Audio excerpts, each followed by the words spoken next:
I've personally fell prey to the cesspool of dollar-sucking, money-hungry luxury cars depreciate faster than a base jumper jumping off a ledge, or will suck the dollars out of your pocket better than a shop vac sucking the water off a flooded floor. Welcome back to the channel, everybody. Mark with exoticcarplayplace. So the first car on my list is the one right behind me, right here. And this is a BMW 750i. You'll notice, beautiful vehicle. You've got large wheels, you've got spacious cabin. It also has the wonderful classic grills by BMW. And this particular model is a 750. That means it's got the twin turbo 4.4 liter V8 engine. So that's one option. You can also get the B58 in the 740, or you can get to this wonderful M760Li, which is essentially the V12. An absolute magnificent ride. Chock full of luxury. This is their flagship car. Great looking exhaust tips, V12 engine, wonderful mag wheels, nice accents like this on the door handle as well as the mirrors. Beautiful car through and through. You'll notice it also has a little bit more of an aggressive look on the front end, but carries the classic styling on the grille. Lots of great styling associated with the 7 Series, but unfortunately, because it is chock full of technology, every piece of tech that BMW has come to date is literally stuffed and shoehorned into this car. And as a result, people fear that the extensive costs and maintenance and servicing associated with this car will knock this down and force it into a depreciation of about 73% in 5 years. And you will literally lose at least $70,000 to $80,000 in 5 years' time. So beautiful car, one of the most luxurious rides, and overall relatively dependable, however, very expensive, and nobody on the used car market typically wants one out of warranty. So the next vehicle on my list for vehicles that depreciate like a rock is the 5 Series BMW, like this one right back here. And the 5 Series BMW essentially is their true benchmark car. While it's not the flagship, this is the car the most synonymous with BMW. Gives all of the modern amenities, all of the luxury you can ask for in a modern BMW, and you get some of their best engines and drivetrains. And these cars, sure, they're great. They're synonymous with performance, driving, luxury, and they are wonderful. They're actually the typical BMW. When you think of a BMW sedan, this is really it. Now, you can get them in a variety of different engines depending on the years. You can get turbo 4 cylinders, turbo 6s, you can get V8s and turbo V8s. You can also get M5s of different generations. What we have here is an M550, so this has the N63 or the twin turbo 4.4 liter V8. These particular engines have been very problematic with oil consumption. They're very powerful, they're fast, they're fun, but they don't come without their issues. The M5s have always been the exception to the rule. Most 5 Series cars are chock full of luxury and technology, and that costs money, and most owners don't like that, especially out of warranty. That forces the prices down dramatically to the tune of 70% depreciation in the first 5 years results in $47,000, $48,000 loss in 5 years' time. That's horrendous. That's why most people don't even bother looking at a used 5 Series car out of warranty, just because of the sheer magnitude and cost of repairs and servicing. Now, there are exceptions. The M5, for example, is always a great car. Some are more reliable than others, but honestly, 5 Series in general depreciate like a rock, and that's why they're on my list of vehicles to avoid other than the M5.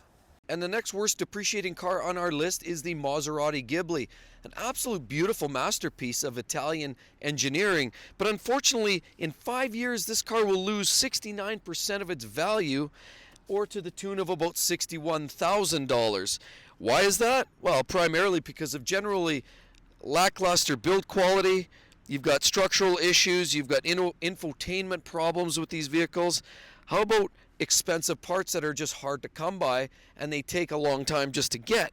As well, the right-hand side door will flip open randomly. Front wheel bearings are other issues, as well as major electrical faults, all contribute to the massive depreciation of these Ghiblis. Beautiful to look at, wonderful to drive, but look out when they get expensive to fix, and that's why depreciation hits them so hard. And the next car on the proverbial list of turds goes to this Audi A6. Absolutely beautiful cars, there's no doubt about it. The modern Audis are beautiful. They're actually handsome with the new headlight styling. They're very, very nice to look at for sure. But unfortunately, the A6 here has issues. For example, poor reliability really does plague these vehicles. From 2012 to 13, there were engine issues. There was fuel system issues in 2014 to 16. and there was generally brake-related problems in the 14 to 16 model years. The 4-cylinder engine was also similar to the one that you see in the A4, is an oil burner through and through. So there was always engine-related issues in the 4-cylinder version of these cars. Lots of problems. And unfortunately, because of all these issues, these cars here will see depreciation of about $43,000, or about 69% of its original value will be lost within 5 years as a result of these problem areas. So sorry, A6, no, not the car you want to get. Maybe step up to the S6. So the next most depreciating vehicle is the Mercedes-Benz EClass, like this. While they're some of the most luxurious vehicles in the lineup, and they're very wonderful to drive, unfortunately there are very expensive repairs associated with these. The quality on the plastics is somewhat substandard. You've got issues on the front suspension, the bushings in some situations. You also have differential leaks at the back. You basically just generally have a very complex vehicle that's chock full of features, from sunroofs to all kinds of technology throughout. It's a beautiful car through and through, but it gets very expensive. And it's the executives that buy these new, but the people on the used car market are not looking for that. They don't want all those extra options and features that will fail with time. So unfortunately, it drives the prices down on these vehicles. And unfortunately, they lose about 69% of their original value, equivalent to about $48,000 in the first 5 years. The next car on our list is this beautiful Jaguar XJL. It is truly one of the most beautiful cars on the market in terms of sedans. Comes with all-wheel drive. It is absolutely a masterpiece. The interior is exquisite. The styling is just phenomenal. But because it is a Jaguar, its reliability is predicted to be fairly low. There are also issues, or have been issues, related to the restraint control module. There's been issues with power steering issues and short circuits, as well as leaking brake tubing. Of course, it's usually a fitting problem, but that gets rectified through a recall typically. Other than that, amazing vehicles, but the depreciation hits them hard at 69% after 5 years. The next car on my list is the very handsome Volvo S60. These cars look very Audi-like, if you will. Look at the headlights. They look almost like they're taking from Audi, but the style is very attractive. Nice little sedan, mid-size vehicle, great performance. But unfortunately, these cars suffer a major depreciation to the tune of about 68% after 5 years, which means about 30 grand is lost. Why is that? Well, because the overall reliability is still relatively low. There's emission systems issues that aren't uncommon. There's problems with the panoramic sunroof. Along the way, there's been numerous issues with those jamming up on close. There's also been issues with the emergency braking system, where it just starts to activate at will, randomly, which is not good, obviously, a safety issue, and the pedestrian warning system starts acting up. So there's been issues associated with some of that. Outside of that, great fun, a lot of interesting vehicle, but it is still not really fully caught on in the North American market, and as a result, the depreciation hurts on the second-hand market. And what is this steaming pile of sourdough goodness? It is the Mercedes-Benz S-Class.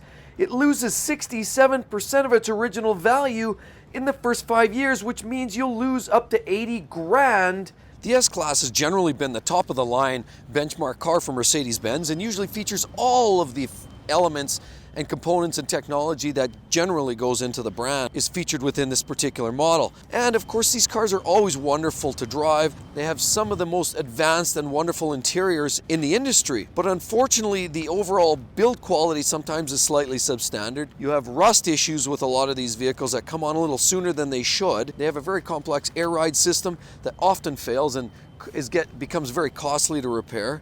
There's also issues like timing chains, water that collects in certain spots like under the hood that causes premature rust as well. And as well, there's just a host of electrical gremlins that can lead to expensive repairs.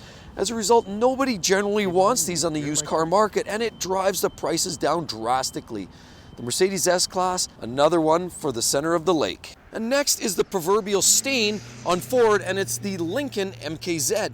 Now, they're beautiful cars, there's no doubt about it. It's upscale, it drives well, but it doesn't perform like you would hope it would, like some of its European counterparts. These cars have issues with leaking heater cores, leaking power steering fluid. There's just sloppy handling, and as a result, 67% of its value is lost in the first 5 years. That's right, it's about $30,000, poof, up in smoke once this car hits that time frame where it's out of warranty. Beautiful vehicles, very luxurious, Quite attractive, I might add as well, but unfortunately the value is just not there for the long term. Do you want to buy it new? Unfortunately, because it's basically just a Ford, it probably won't last indefinitely, and you may want to buy it new with some warranty, but be prepared for the massive loss due to depreciation. The next vehicle on my list is a BMW again. It is the glorious BMW X3. Well, these are very versatile vehicles. SUVs are always popular in any marketplace. They've gained a lot of market share over sedans and some of their smaller brethren. However, the X3, because it's a BMW, because it's a luxury brand, it does take a steep depreciation. What we have here is the X3, which is the 30i, and that means it's got the turbo 4-cylinder engine. Obviously beautiful vehicle. I mean, there's lots of great styling components to it. Has wonderful interior in there as well. Large sunroof. The latest in technology for headlights and performance. Unfortunately, these cars, you can see a depreciation of as much as 2/3 or about 67% in the first 5 years, which means you can lose on average 35 grand or more depending on the particular version of this. Now there's also a 40i version of this, which gives you the B58, and personally that's the vehicle you want if you're the driving enthusiast. But on average, know that if you're buying an X3, you will lose a significant amount of money, and these do top the list for money suckers in the luxury car segment. And while this all sounds very, very negative, in fact, it is great for douches like me who can come along and buy one of these cars used after 2, 3, 4 years old, even 5 years of age, and save a massive amount of money and maybe absorb the odd repair to go with it. So it's not all loss. Guys, it's a great situation for the used car buyer and maybe not so much for the new one. And if you found this list very, very handy, then you're probably going to want to learn more about this list, which is the top 10 recommended luxury cars of 2020. Hope to see you on the next one. Catch you real soon, guys. Bye-bye.